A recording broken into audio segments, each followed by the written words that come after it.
ಶ್ರೀದೇವಿ ನೃತ್ಯಾರಾಧನಾ ಕಲಾ ಕೇಂದ್ರ ಪುತ್ತೂರು ಅರ್ಪಿಸುವ ಕನ್ನಡ ಮತ್ತು ಸಂಸ್ಕೃತಿ ಇಲಾಖೆ ಬೆಂಗಳೂರು ಇವರ ಸಹಕಾರದೊಂದಿಗೆ ನೃತ್ಯ ರಂಜನಿ ಕಾರ್ಯಕ್ರಮವು ಬಿಸಿ ರೋಡಿನ ಸ್ಪರ್ಶ ಕಲಾಮಂದಿರದಲ್ಲಿ ನಡೆಯಿತು.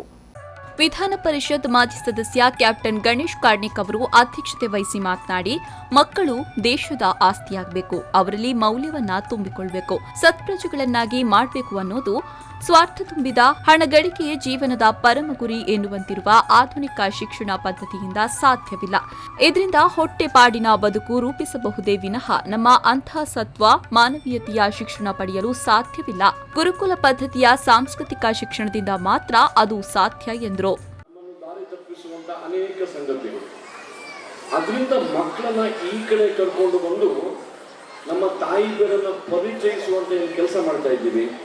ನೀವೆಲ್ಲ ಹೆತ್ತವರು, ಅದಕ್ಕಾಗಿ ಇದೇ ನಿಮ್ಮ ಪಾದ ಪದ್ಮಗಳು ಅಂತ ಅಂದ್ಕೊಂಡು ಇದಕ್ಕೆ ನಮಸ್ಕಾರ ಮಾಡಿ ಧನ್ಯವಾದ ಹೇಳ್ತೇನೆ. ಮನೆಯಲ್ಲಿ ಒಂದು ಮಗು ತಪ್ಪಿದ್ರೆ ಅಬ್ಬಬ್ಬ ಅಂತ ಹೇಳಿದ್ರೆ 2 ಮಕ್ಕಳು. ನಾವು ನಮ್ಮ ಮಕ್ಕಳು ಯಾವ ರೀತಿ ಕುಟುಂಬದ ಆಸ್ತಿ ಆಗಬೇಕು, ಯಾವ ರೀತಿ ಸಮಾಜದ ಆಸ್ತಿ ಆಗಬೇಕು, ಯಾವ ರೀತಿ ದೇಶದ ಆಸ್ತಿ ಆಗಬೇಕು, ಅವರು ಯಾವ ಮೌಲ್ಯಗಳನ್ನ ತುಂಬಿಕೊಳ್ಳಬೇಕು, ಯಾವ ರೀತಿ ಸತ್ಪ್ರಜೆಗಳಾಗಬೇಕು ಅಂತ ಹೇಳಿದ್ರೆ ನಾನು ಅಂದ್ಕೊಳ್ತೀನಿ ನಮ್ಮ ಸ್ವಾರ್ಥವನ್ನೇ ಮುಂದಿಟ್ಟುಕೊಂಡು. ಇನ್ನು ತುಳು ಚಲನಚಿತ್ರ ನಟ ಅರವಿಂದ್ ಬೋಳಾರ್ ಸನ್ಮಾನ ಸ್ವೀಕರಿಸಿ ಮಾತನಾಡಿ, ತನಗೆ ವಿದ್ಯೆ ಕಡಿಮೆ ಇದ್ರೂ ಕಲಾವಿದನಾಗಿ ಬೆಳೆದಿದ್ದೇನೆ. ಇದಕ್ಕೆ ಪ್ರೇಕ್ಷಕರ ಆಶೀರ್ವಾದವೇ ಕಾರಣ. ಕಲಾವಿದನಿಗೆ ಪ್ರೇಕ್ಷಕನೇ ಶ್ರೀರಕ್ಷೆ. ಪ್ರತಿಯೊಬ್ಬ ವ್ಯಕ್ತಿಯಲ್ಲೂ ಒಂದಲ್ಲ ಒಂದು ರೀತಿ ಪ್ರತಿಭೆ ಇದ್ದು ಸರಿಯಾದ ವೇದಿಕೆ ಸಿಕ್ಕಾಗ ಅದು ಅನಾವರಣಗೊಳ್ಳುತ್ತೆ ಎಂದರು.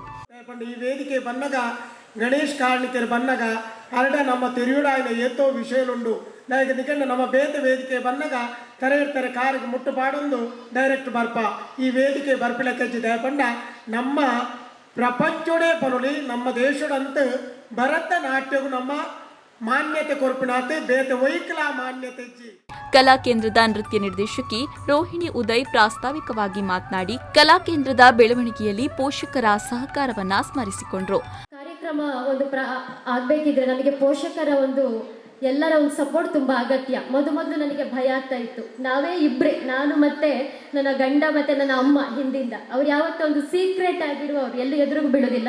ವೇದಿಕೆ ಮುಂಭಾಗದಲ್ಲಿದ್ದಾರೆ ನನ್ನ ತಂದೆ. ಇವರೆಲ್ಲ ಸಹ ತುಂಬಾ ಕೆಲಸ ಮಾಡುವವರು. ತುಂಬಾ ಕಷ್ಟ.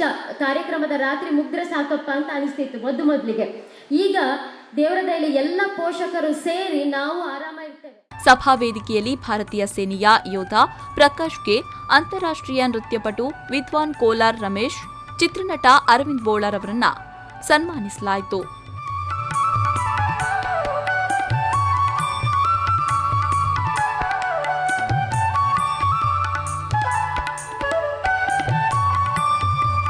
ಕಲಾ ಕೇಂದ್ರದ ವಿದ್ಯಾರ್ಥಿಗಳಿಗೆ ಪ್ರತಿಭಾ ಪುರಸ್ಕಾರವನ್ನ ಕೂಡ ನೀಡಲಾಯಿತು. ವಿದ್ಯಾರ್ಥಿಗಳು ಗುರುಗಳಿಗೆ ಗುರು ಕಾಣಿಕೆ ನೀಡಿದರು.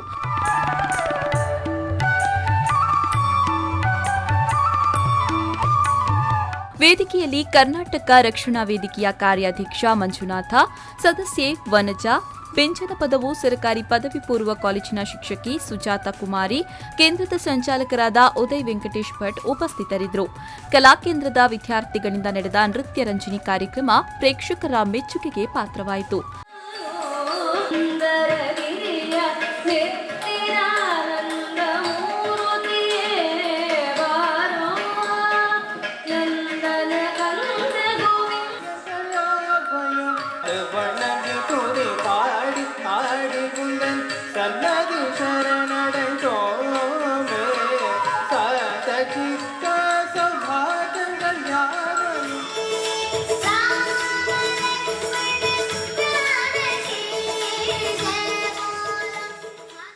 ಸಂದೀಪ್ ಸಾಲ್ಯಾನ್, ವಿ4 ನ್ಯೂಸ್ 24/7 ಬಂಟ್ವಾಳ.